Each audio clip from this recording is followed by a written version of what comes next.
Why are macros ruining your preps? And I know it's a little clickbaity and there's a lot of context to be had, but today we're going to be diving into why I'm not a huge fan for most athletes of just giving macros within a contest prep setting, especially the closer that we get to show.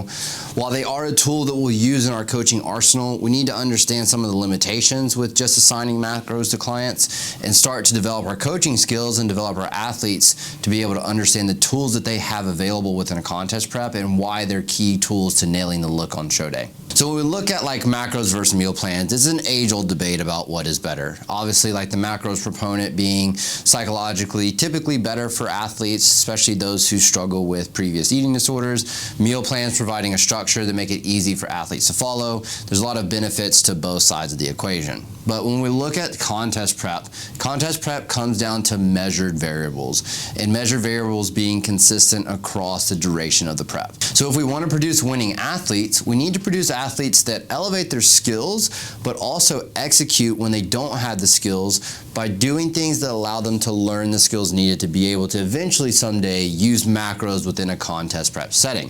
Because we are paid to produce winning athletes as coaches, and we got to meet the client where they're at. So while this does tend to be a bit phasic in nature, where all season settings have a lot more leniency for flexibility within food choices, swapping foods in and out, being okay with a little bit of weight variability within the off season, some of those metrics are so important in a decision-making process for a contest prep that the variability in food selection can make it harder for a coach to prep an athlete. Now, when we work with experienced dieters, this is going to be the exception because they have the skills built in to be able to not mess up the metrics on the day-to-day by correct selection of food choices, consistency in meal timing, and consistency in fiber intake, where we're not pulling more water to the gut or having constipation issues from not consuming enough fiber that will then skew the metrics that you as the coach receives. So this is not a one-size-fits-all solution.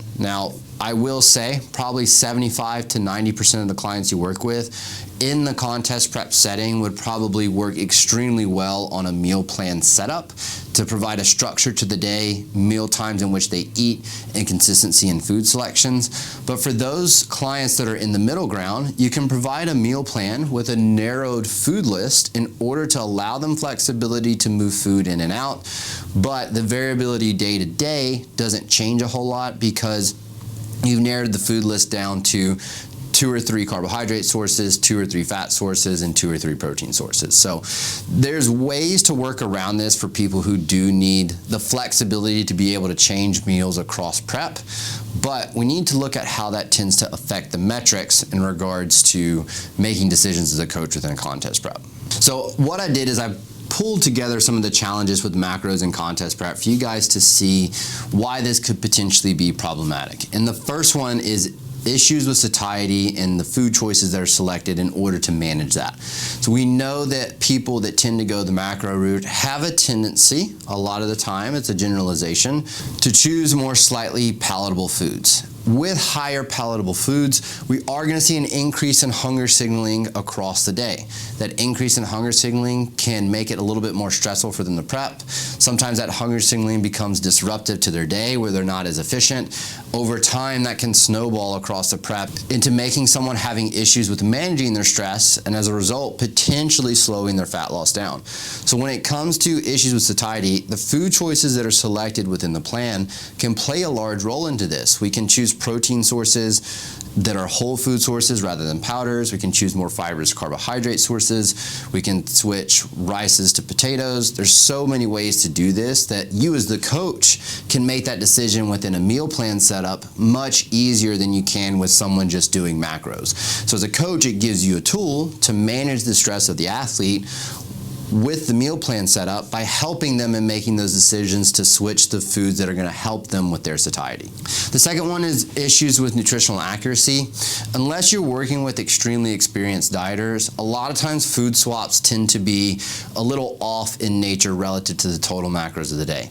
People will swap oatmeal for rice and forget about the residual fat intake from the oatmeal, especially for larger athletes that are consuming larger carbohydrate portions. This can start to lead to variabilities in macros macros that are 10, 15, and 20% on the day-to-day. When you're looking at a client and you're like, I can't get the fat off of them, they're not moving, I don't understand why, that 10 to 20% can make a huge difference in keeping someone in a deficit and not, especially on the back end of prep. So consistency in food choices day-to-day to make sure that the deficit across the week is happening to keep someone moving is so important, and a big reason why I do tend to steer people away from macros towards the back end of prep. Another consideration within this is the importance of nutrition within the prep situation in order to pick things for loading. So not only is it going to not negatively affect the metrics by choosing the same foods day to day and week to week, but when we go to load, we know what foods are going to digest better with an athlete, not leave them bloated, potentially leave them able to eat more food, especially when food intake comes up pretty rapidly across a peak week situation. We now have the data of the food selection that we know sits well with the athlete because we've been dictating the foods that have been for the athlete in the plan. Now, this is where the experience of the athlete has a lot to do with how you structure this. Everywhere from, I've prepped girls like Emily King, who I've used macros with prep, but she also uses the same foods every single day and has that meal plan listed out on the sheets with what she's choosing, and I can see that consistency day to day.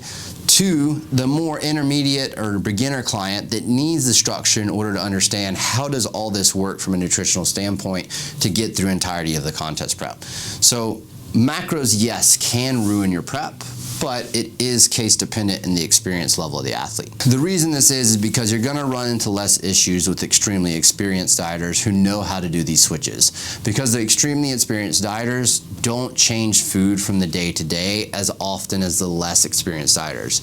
So when they're having a more meal plan with a couple swaps or closer to macro setup, the foods across the week are pretty much the same, and we're not running into digestion slowing, constipation issues, bloating, or anything that would be considered with potentially changing foods that they haven't been consuming over the last 10, 12, 15 weeks within that contest prep setting. As a coach, you need to find the balance though. This is a phasic approach where a lot of these athletes in the off season will use a macros based approach because they like the flexibility that brings. This is where we can accept a little bit of skewing within the metrics because it's not affecting week to week decision making quite as much. So we can use macros in an off season setting and then switch them to a meal plan with some substitutions or a strict meal plan within a prep. So there is goal specific phases where macros may fit better or meal plan may fit better as well. We do need to tailor this to the client. Extremely experienced dieters who operate in meal plan structures, even if given macros, can handle the fact of giving macros to those athletes. As a coach, it's your job to do the investigation work in order to understand how experienced that athlete is and how much you can trust that athlete with this information before you dive into a contest prep. And ultimately, all of this is a way to enforce consistency and improve your decision making.